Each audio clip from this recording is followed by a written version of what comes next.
اعوذ باللہ من الشیطان الرجیم، بسم اللہ الرحمن الرحیم۔ معزز خواتین و حضرات، آج ہم گوشہ کمال کی نشست نمبر 56 یعنی 56 میں موجود ہیں۔ ہمارا آج کا موضوع ہے جھوٹوں پر خدا کی لعنت۔ موضوع ذرا مخالفانہ قسم کا لگ رہا ہے، لیکن ہمارے موجودہ حالات میں جس قدر جھوٹ کا رواج ہے، ہر شخص اوپر سے نیچے تک دن رات جھوٹ بولنے میں لگا ہوا ہے، ایک دوسرے کو ہم لوگ دھوکہ دے رہے ہیں۔ تو اس حوالے سے مجھے آج گفتگو کرنا مناسب لگا کہ میں کہہ سکوں کہ جھوٹوں پر خدا کی لعنت۔ آج جس بات سے میں آغاز کر رہا ہوں اپنی گفتگو کا، وہ ہے ایک سرکاری بیانیہ جو روزانہ جھوٹ پر مشتمل ہونے کے باوجود دہرایا جا رہا ہے۔ یعنی اس طرح کہا جا رہا ہے بار بار کہ جناب مہنگائی جو ہے وہ زیادہ نہیں ہوئی ہے، لوگ جو ہیں بڑے مطمئن ہیں، ان کے تمام مسائل حل ہو رہے ہیں، ہونے والے ہیں، اور یہ جو مہنگائی کا جو کچھ ہو رہا ہے تذکرہ، یہ اصل میں ہمارے مخالفوں کا پروپیگنڈا ہے، ورنہ ایسا کچھ بھی نہیں ہے۔ انہوں نے پھر اس حوالے سے یہ بات کہی ہے کہ معاشرے میں بڑے مثبت اثرات جو معاشی اشاریے ہیں ان کے ظاہر ہونے والے ہیں، ہوں گے سے اندازہ ہوتا ہے کہ ابھی کچھ نہیں ہوا ہے، ہونے والے ہیں۔ یہ 2 سال سے ہم سن رہے ہیں کہ یہ ہوگا، یہ ہو جائے گا، یہ کر دیں گے، تو ایسے ہی یہ معاشی اشاریے جو ہیں یہ مثبت باتیں بتا رہے ہیں، اور کہہ رہے ہیں کہ معیشت جو ہے اپنے پیروں پر کھڑی ہو چکی ہے۔ مخالفین ہمارے خلاف پروپیگنڈا کر رہے ہیں۔ اگر یہ بات صحیح ہو بقول ان کے، تو پھر وہ یہ کیوں کہیں کہ اس کے اثرات یا ثمرات بہت جلد عوام تک پہنچیں گے کا مطلب ابھی نہیں پہنچے، اس کا مطلب یہ جھوٹ ہے یہ بات کہ مخالفین پروپیگنڈا کر رہے ہیں۔ اس کے بعد ایک اور بات جو سلسلے کی ہے کہ انہوں نے حکومتی ٹیم کو کہا ہے کہ ہماری ان خوبیوں کو عوام میں اجاگر کریں، انہیں بتائیں کہ دیکھیں ہم نے کیا کیا کارنامے انجام دے دیے ہیں۔ اس سے بھی ثابت ہو رہا ہے کہ عوام اعتماد نہیں کر رہے ہیں، ورنہ کیا ضرورت ہے کہ آپ بھائی کہتے ہیں نا کہ چیز تو خود نظر آتی ہے۔ اب جب لوگوں کو مہنگائی اور بے روزگاری پریشانیاں نظر آ رہی ہیں تو آپ کیا جا کے بتائیں گے ان کو؟ اور اسی لیے شاید حکومتی ٹیم کے لوگ جو ہیں اس بات پر توجہ نہیں دے رہے ہیں۔ انہیں ڈر ہے کہ عوام میں جا کر کہیں گے کہ جی ہم نے تو بڑی ترقی کر دی ہے اور ملک تو بہت خوشحال ہو گیا ہے اور معیشت کے مثبت اشارے مل رہے ہیں، تو لوگ پتھر ماریں گے، جوتے ماریں گے، اس لیے وہ بیچارے بولنے کے بھی قابل نہیں ہیں۔ اب آپ دیکھیے کہ معاشی اشاریے جو ہیں کیا چیز ہوتی ہے۔ یہ ساری دنیا کہہ رہی ہے کہ پاکستان قرضوں میں بری طرح ڈوبا ہوا ہے، اور پچھلی حکومتوں نے جتنے قرضے لیے تھے ان کا مجموعی قرضہ ایک حکومت نے 2 سال کے اندر اندر لے لیا ہے، ان کے سب کے 72 سال کے قرضے اور ان کا 2 سال کا قرضہ تقریباً برابر ہیں وہ۔ تو کہاں کے معاشی اشاریے اور کون سی معیشت کی بحالی، کون سی بہتری، یہ سارا جھوٹ فریب ہے جو مکاری ہے، اور یہ سارا دھوکہ کس کو دیا جا رہا ہے؟ اپنے ہی عوام کو جو بھگت رہے ہیں۔ اگر بھگت نہ رہے ہوتے، کچھ تھوڑی سی بھی خوشحالی ہوتی تو کہہ سکتے تھے بھائی ہم نے تو بہت کچھ کر دیا، اتنا ہی کر سکتے تھے، پچھلوں نے بہت زیادہ تباہی مچا دی تھی، اب پچھلوں کی تباہی کے برابر تو آپ نے 2 سال میں قرضے لے لیے، تو بار بار ان کا رونا کب تک روتے رہیں گے؟ انہی کا ماتم کرتے رہیں گے، خود کچھ بھی نہیں کریں گے۔ تو اس سے آپ اندازہ کر لیں کہ یہ جھوٹ کا جو ہمارے یہاں کاروبار شروع ہوا ہے وہ اتنا بڑھتا جا رہا ہے روز بروز، شرم نہیں آتی ذرا سی بھی جھوٹ بولتے ہوئے۔ اور یہ آپ اس سے اندازہ کر لیں کہ پچھلے 800 دن ہوئے ہیں ان کو حکومت کرتے ہوئے۔ کہتے ہیں نا 100 دن میں ہی سب کچھ پتہ چل جاتا ہے، 100 دن پورے ہونا بھی کافی سمجھاتا ہے، تو یہاں تو 800 دن ہو گئے ہیں، اور ان 800 دنوں میں خود سرکاری جو ادارہ ہے شماریات کا، ذرا اس کی سن لیجئے کہ 800 دنوں میں کیا کچھ ہوا ہے ملک میں۔ اس کے لیے مجھے کاغذ اٹھانا پڑے گا کیونکہ یہ اس میں اعداد و شمار ہیں۔ وہ کہتے ہیں کہ پچھلے 8 سال میں مہنگائی جو ہے بلند ترین سطح پر پہنچی ہے، یعنی سطح کا بالکل آخری حصے پر پہنچ گئی پچھلے 800 دنوں میں، 8 سال میں نہیں، 72 سال کی مہنگائی ایک طرف اور ان کے 800 دنوں کی مہنگائی ایک طرف، اور اس بلند ترین سطح کا آپ اندازہ اس سے کریں کہ 74.1%، جسے 10% کہتے ہیں غلطی سے لوگ 1%، تو 74 سے زیادہ 74% سے زیادہ مہنگائی بڑھی ہے۔ مثال کے طور پر اگر کل کو کوئی چیز 2 روپے کی تھی تو آج وہ 1 روپے کی تھی تو 2.25 روپے کی ہو گئی ہے۔ یہ ہو گئی 75% اضافے کی بات۔ تو یہ اعداد و شمار کا جو ان کا سرکاری ادارہ ہے وہ یہ کہہ رہا ہے کہ چینی جو ہے پچھلے 800 دنوں میں 46 روپے مہنگی ہوئی ہے، 46 روپیز۔ ماش کی دال 102 روپے مہنگی ہوئی ہے، یعنی اگر 100 روپے کی تھی تو اب 200 روپے کی ہو گئی ہے۔ اور مونگ کی دال جو ہے 119 روپے بڑھی ہے اس کی قیمت۔ پھر بکرے کا گوشت 200 روپے کا اضافہ ہوا 800 دنوں میں۔ آپ اندازہ کر لیجیے 800 دنوں میں 200 کا حساب لگائیے، روزانہ کے حساب سے کتنا اضافہ ہوا ہے۔ اسی طرح گائے کا گوشت جو ہے اس میں 100% اضافہ ہوا ہے، 100 روپے بڑھا ہے۔ پہلے اگر 400 روپے کا تھا تو اب 100 روپے کے اضافے کے ساتھ اب 500 روپے کا گائے کا گوشت مل رہا ہے لوگوں کو۔ اسی طرح مرغی جو ہے اس کے نرخوں میں، زندہ مرغی کے نرخوں میں 90 روپے فی کلو اضافہ ہوا ہے، 90 روپے مرغی کا نہیں، فی کلو اضافہ ہوا ہے۔ اسی طرح لہسن، اندازہ کیجیے لہسن جیسی معمولی چیز اس میں 114 روپے کا اضافہ ہوا ہے۔ جو چیز کسی زمانے میں 5-10 روپے کلو ملتی تھی اس کی قیمت میں 114 روپے اضافہ ہوا ہے۔ تو فرض کر لیں 100 روپے کی تھی تو وہ 214 روپے کی ہو گئی لہسن کی قیمت۔ اسی طرح 2.5 کلو کا جو گھی کا ڈبہ یا پاؤچ ہوتا ہے اس میں 160 روپے کا اضافہ ہوا، 2.5 کلو میں 160 روپے کا اضافہ ہوا ہے۔ پھر آئیے انڈے کی قیمتوں پر۔ انڈا روزمرہ غریبوں کی بھی بیچاروں کی ضرورت ہے، اس میں 72 روپے فی درجن اضافہ ہوا ہے، یعنی ہر انڈے کی قیمت میں 6 روپے کا اضافہ ہو گیا ہے۔ کسی زمانے میں 2-3 روپے کا ایک انڈا ہوتا تھا، اب تو انڈے کی قیمت میں اضافہ ہی 6 روپے ہے۔ پھر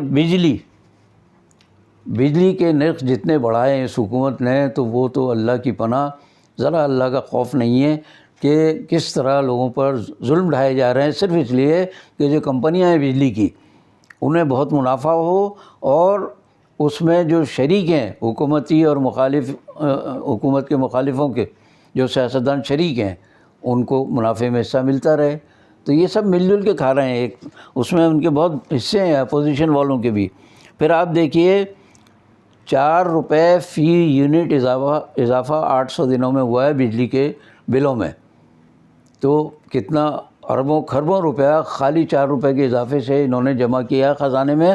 باہر کی امداد اور قرضے اور بھیک وغیرہ وہ تو الگ ہے، خالی قوم کو جو لوٹ کر انہوں نے اتنا پیسہ جمع کیا ہے، اس کے باوجود کہیں ترقیاتی کام نظر نہیں آتا۔ اتنے بلین ٹریز لگائیں گے، درخت لگائیں گے، 10-20 درخت بھی لگائے ہوتے ہیں تو اس کی تصویریں آتی ہیں اخباروں میں۔ اسی طرح 50 لاکھ گھر بنا کر دیں گے، 1 کروڑ نوکریاں دیں گے ہم۔ نوکریاں دینا چھوڑ، میرا خیال ہے، میرا اندازہ ہے کہ ان کے دور حکومت نے کم سے کم 25 سے 30 ہزار افراد، نہیں لاکھ، 25 سے 30 لاکھ افراد بے روزگار ہوئے ہیں۔ نئی نوکریاں تو گئی تیل لینے کے لیے، ان کا تو کوئی تصور ہی نہیں کر سکتا۔ ڈالر میں 800 دنوں میں 36 روپے کا اضافہ ہوا۔ ایک زمانے میں 44 تک کا اضافہ ہوا تھا، اب تھوڑا جب کم ہوا تو کہنے لگے کہ معیشت مستحکم ہو گئی ہے تو ڈالر کی قیمت کم ہو رہی ہے۔ کم نہیں ہو رہی بھائی، 36 روپے جو اضافہ تھا آپ کے 800 دنوں میں اس میں کمی نہیں ہوئی ہے۔ یہ جو 44 روپے تک مصنوعی طور پر چلی گئی تھی اس کی قیمت، وہ ذرا کم ہوئی ہے۔ اور یہ تو انٹرنیشنل یا بین الاقوامی جو مالیاتی نظام ہے اس کا حصہ ہے کہ ڈالر وہاں اگر 1 روپے بڑھتا ہے تو یہاں ہم 5 روپے بڑھاتے ہیں، ہماری حکومتیں بڑھاتی ہیں۔ یہ سارے کارنامے یہ موجودہ حکومت کے بیانیے کی روشنی میں ان کا تضاد کرتے ہوئے سرکاری اعداد و شمار کے ادارے نے پیش کیے ہیں۔ اب دونوں میں سے ایک بات ماننی پڑے گی، یا تو سرکار مودی سرکار جو ہے وہ جھوٹ بول رہی ہے، یا ان کو جھوٹ بولنے کی ضرورت پیش آ گئی ہے اعداد و شمار پیش کرنے والوں کو۔ یہ کیوں جھوٹ بولیں گے؟ یہ تو سرکار کے ماتحت ہیں، عوام کے مفاد میں انہوں نے جو کچھ پیش کیا ہے اسے ہم جھوٹ نہیں کہہ سکتے۔ جب ہم کہیں کہ یا تو وہ جھوٹ بول رہے ہیں یا یہ جھوٹ بول رہے ہیں، تو لا محالہ نتیجہ یہ نکلتا ہے کہ سرکاری اعداد و شمار پھر بھی شاید کم انہوں نے دیو مہنگائی کی، تو اصل جھوٹ تو سرکاری بیانیے میں ملتی ہے ہمیں۔ اسی لیے میں نے آج کے موضوع کا عنوان رکھا تھا جھوٹوں پر خدا کی لعنت۔ کب تک جھوٹ بولیں گے، کتنا بولیں گے؟ ایک حد ہوتی ہے۔ اور ہمارے یہاں جو ہے جھوٹوں پر خدا کی لعنت کے علاوہ کچھ 2-3 باتیں ایسے کہتے ہیں، جھوٹے کا منہ کالا کہتے ہیں ہم۔ یہاں تو میک اپ کر کے وہ کالے منہ بھی سفید کر کے آتے ہیں، تو یہاں تو جھوٹوں کا منہ بھی کالا نہیں ہوتا ہمارے یہاں تو۔ اب میں ایک مشہور فلسفی، افسانہ نگار، شاعر خلیل جبران کی طرف آتا ہوں، عالمی شہرت یافتہ ایک شخص خلیل جبران۔ اس نے بڑی دلچسپ باتیں کہیں اپنے ایک افسانے میں۔ اس کے افسانوں کا ایک مکالمہ یہ ہے کہ میں نے کبھی جھوٹ نہیں بولا، سوائے اس کے کہ میں جھوٹ نہیں بولتا، میں جھوٹ بولتا ہی نہیں ہوں، میں نے کبھی جھوٹ نہیں بولا۔ اب آپ اندازہ کر لیجیے، بالکل وہ سقراط والی بات ہے کہ مجھے کم از کم یہ تو معلوم ہے کہ مجھے کچھ نہیں آتا، تو اتنا تو باخبر ہوں میں۔ باقی جن کو کچھ نہیں آتا وہی کہتے ہیں ہمیں بہت کچھ آتا ہے۔ تو خلیل جبران نے بھی یہی کہا ہے کہ میں کبھی جھوٹ نہیں بولتا، اور اس دعوے کے ساتھ میں کہہ سکتا ہوں کہ میں نے کبھی جھوٹ نہیں بولا۔ اب آئیے آپ، جبرانی کے مطابق انسان جب پہلا جھوٹ بولتا ہے تو اسے گھبراہٹ ہوتی ہے، اس کو پسینے آنے لگتے ہیں، مشکل ہوتی ہے اس کو پہلا جھوٹ بولتے۔ پھر جب دوسری بار جھوٹ بولتا ہے تو تھوڑی جھجک ہوتی ہے، شرماہٹ ہوتی ہے، ندامت ہوتی ہے اس کو۔ پھر جب تیسری دفعہ جھوٹ بولتا ہے تو یہ سب شرم و حیا سب ختم ہو جاتی ہے، اور اس کے چہرے پر کوئی ندامت کے آثار نہیں ہوتے۔ تو اس سے اندازہ کر لیں کہ ہمارے یہاں جو روزانہ جھوٹ بول رہے ہیں، پہ در پہ جھوٹ بول رہے ہیں، اور گلے پھاڑ پھاڑ کر جھوٹ بول رہے ہیں، چاہے ادھر والے ہوں یا ادھر والے، میں ایک طرف کی بات نہیں کرتا۔ حکومت اور ان کے جو مخالفین ہیں وہ اپنے دور میں کیا کارنامے انجام دے چکے ہیں، عوام آج تک بھگت رہے ہیں، اور یہ اب ان کے جھوٹ کے، ان کے نام پر کہ جی انہوں نے کچھ نہیں کیا تو ہم بھی کچھ نہیں کریں گے۔ پھر یہ تو کہتے ہیں نا کہ فلاں نے بھی تو یہ کیا تھا، اس نے بھی تو مہنگائی کی تھی، اس کا مطلب اس نے مہنگائی کی تھی تو ہمیں بھی یہ حق حاصل ہے کہ ہم بھی مہنگائی کریں، بجائے اس کے کہ کہیں کہ اس نے غلط کیا تھا تو ہم اس کو ٹھیک کریں۔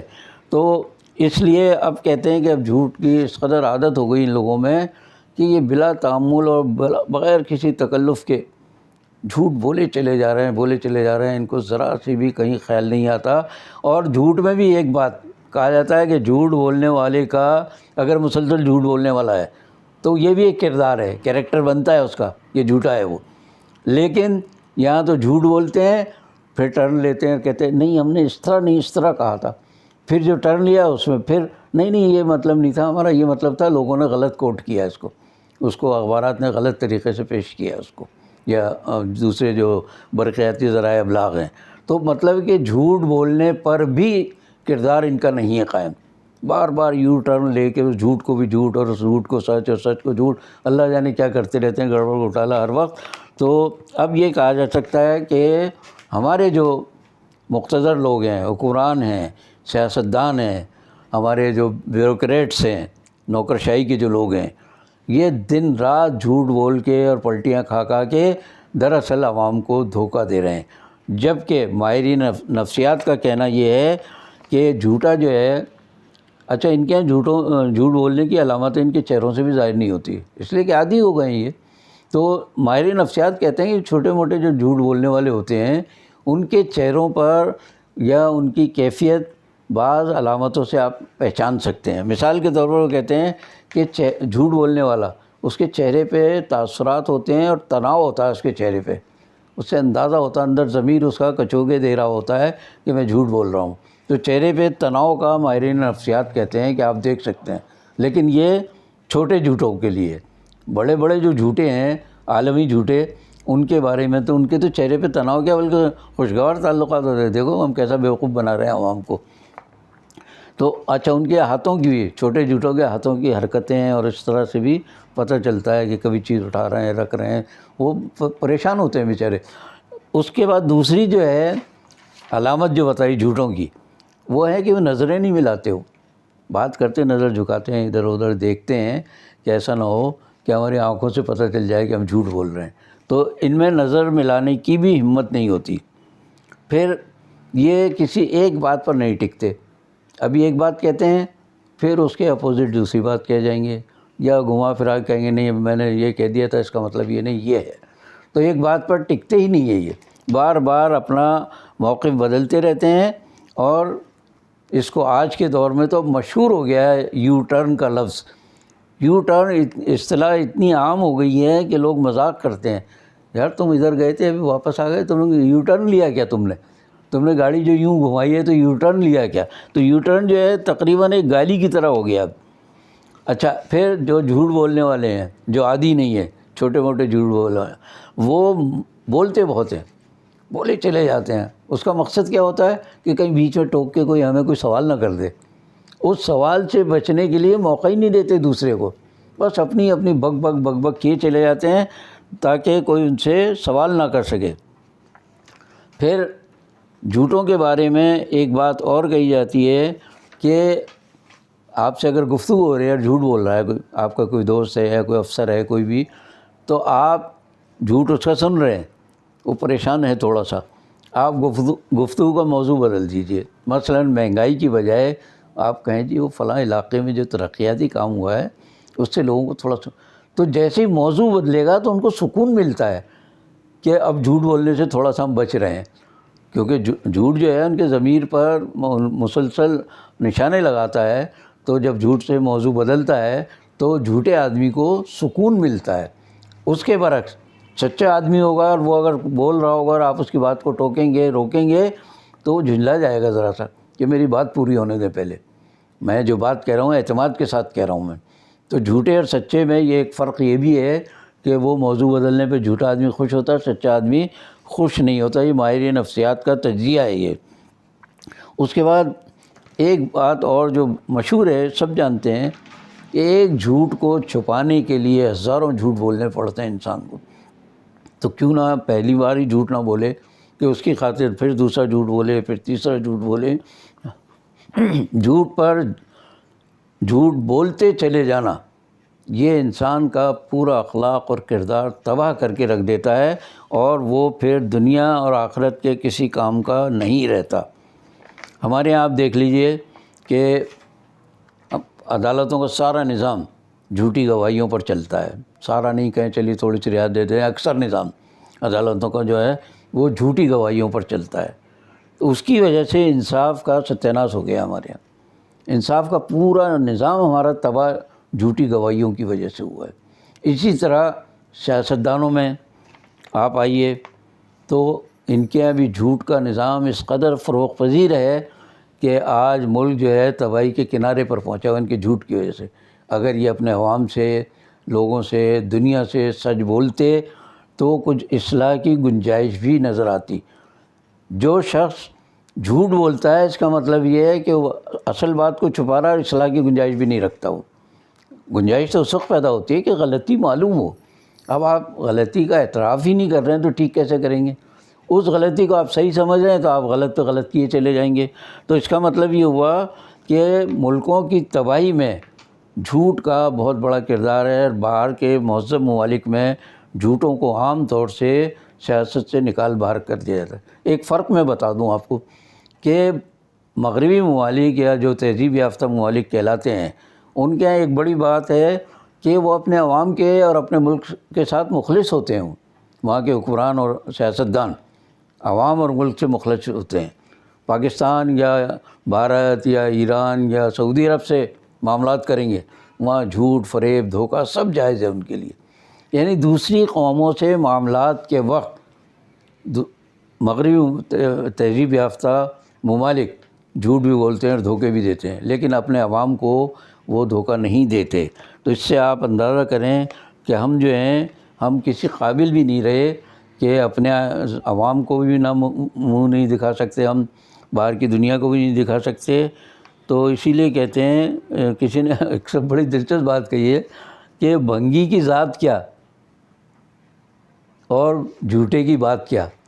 جیسے بھنگی کی کوئی ذات نہیں ہوتی ہمارے معاشرے میں، اللہ معاف کرے، حالانکہ بھنگی بھی انسان ہے، قابل قدر ہے، لیکن محاورہ ہے یہ کہ بھنگی کی ذات کیا اور جھوٹے کی بات کیا. ابھی کچھ کہہ رہا ہے، کل کو کچھ اور کہہ دے گا.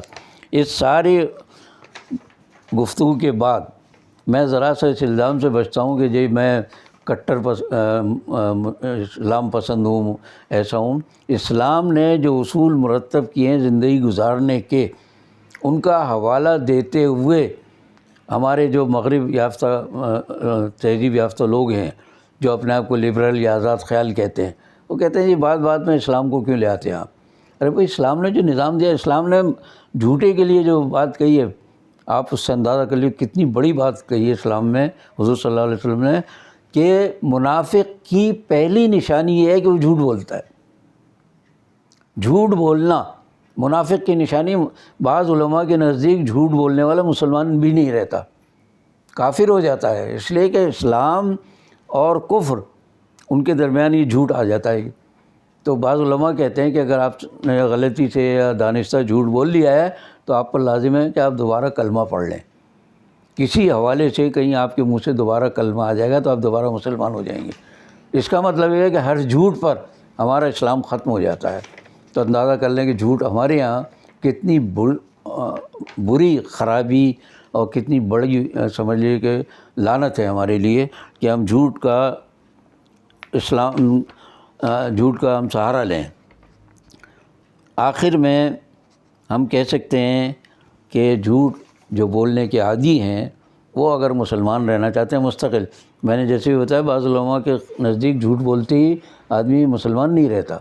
خدا نہ خواستہ اس دوران موت واقع ہو جائے تو خدا نہ کرے کہ ہم کفر پر مرتے ہیں. یہ تو کفر پر ہم نہیں مرنا چاہتے، اس لیے کوشش کریں. اور خاص طور سے ہمارے مقتدر لوگ جتنے با اختیار لوگ ہیں، بڑے بڑے عہدوں پر بیٹھے ہوئے ہیں، 24 گھنٹے جھوٹ بولتے ہیں. ایک بڑے جھوٹ کی مثال میں دے دوں کہ عام طور سے وہ کسی سے گفتگو کرنے سے پہلے ان کا جو وہ ہوتا ہے ٹیلی فون آپریٹر، وہ فون اٹھاتا ہے اور اس کو ہدایت ہوتی ہے کہ قید صاحب نہیں ہے، ابھی اٹھ کے گئے ہیں، ابھی واش روم میں گئے، آئیں گے تو بات کرا دیں گے. بیچارہ دن بھر جھوٹ بولتا ہے اور جھوٹ بولنے کی اس کو تنخواہ ملتی ہے. تو آپ اپنی بھی جہنم کما رہے ہیں، اس کو بھی بیچارے کو عذاب میں مبتلا کر رہے ہیں. تو اللہ کے واسطے جھوٹ کا کاروبار ختم کریں تو آپ کی کسی بات پر اعتبار کیا جائے. اور جب آپ اعتراف کر لیں گے کہ ہم میں یہ خامیاں ہیں تو ہم امید کرتے ہیں کہ آپ اصلاح کی طرف آئیں گے.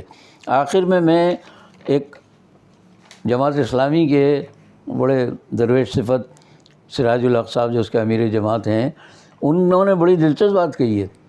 انہوں نے کہا بھائی یہ کارخانے لگانے کے بجائے آپ لنگر خانے کھول رہے ہیں، یعنی لوگوں کو روزگار نہیں دے رہے ہیں، بھکاری بنا رہے ہیں، اور پھر جھوٹ بول رہے ہیں کہ ہم تو قوم کو فلاح کی طرف لے جا رہے ہیں. اور فلاح بھی کیسی، اس کو کہتے ہوئے لفظ کہتے ہوئے شرم آتا ہے کہ مدینہ جیسی فلاحی ریاست، آپ کا منہ، یہ منہ اور مسور کی دال کہہ سکتے ہیں اس وقت کہ آپ کا یہ منہ ہے کہ آپ مدینہ کا لفظ استعمال کریں. اگر وہ مدینہ طیبہ ہے، میں بار بار اسی لیے تفریق کرتا ہوں، مدینہ کا پرانا نام حضور صلی اللہ علیہ وسلم کی ہجرت سے پہلے یثرب تھا. اس یثرب کو بھی مدینہ کہتے تھے. مدینہ شہر کو کہتے ہیں عام طور سے، عربی کا لفظ ہے، شہر ہوتے ہیں اس کے معنی. تو آپ کے ذہن میں اگر یثرب والا مدینہ ہے تو آپ کو 7 خون معاف ہیں. اور اگر آپ دھوکہ دے رہے ہیں مدینہ طیبہ یا مدینہ منورہ یا حضور اکرم صلی اللہ علیہ وسلم کا شہر، تو آپ نہ صرف عوام کو دھوکہ دے رہے ہیں بلکہ اللہ کے ساتھ بھی آپ سمجھ رہے ہیں کہ فریب کر رہے ہیں. لیکن اللہ آپ کے شہرک سے بھی قریب ہے، آپ کے ایک ایک چیز کو جانتا ہے، آپ کی روح میں اترا ہوا ہے. وہ ایک آپ کے کہنے سے پہلے محسوس کر لیتا ہے کہ آپ کے کہنے والے. تو یہ توبہ کا دروازہ بھی کھلا ہوا ہم سب کے لیے. میں کسی ایک کی بات نہیں کر رہا ہوں، ہم سب کے لیے. اللہ سے توبہ کریں، رجوع کریں اللہ سے، تو اللہ ہماری کوتاہیوں کو معاف کرے، ہمارے حالات کی اصلاح کرے.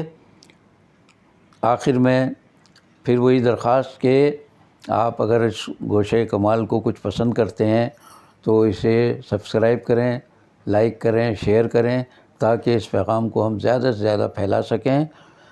باقی بشرط زندگی باقی.